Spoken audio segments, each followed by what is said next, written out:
ఇవి సాక్షాత్తు శ్రీరామచంద్రుల సజీవ విగ్రహాలు.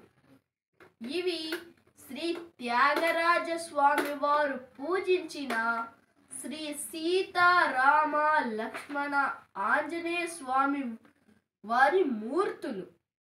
ఈ మూర్తులను శ్రీ త్యాగరాజ స్వామి వారి అన్నయ్య నదిలో వేసినప్పుడు ఎంతో వేదనతో స్వామివారి కోసం పరితపిస్తూ నదిలో మునిగి దేహం చాలించాలని వెళ్ళిన త్యాగరాజ స్వామి వారికి నీటిపై తేలుతూ దర్శనమిచ్చిన మూర్తులు.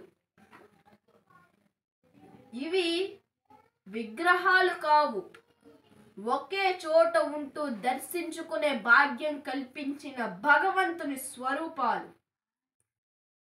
ఈ మూర్తులను మనం ఇప్పటికీ తమిళనాడులోని తిరువయ్యూర్లో త్యాగరాజ స్వామి వారు సిద్ధి పొందిన చోట దర్శించుకోవచ్చు. జై శ్రీరామ్.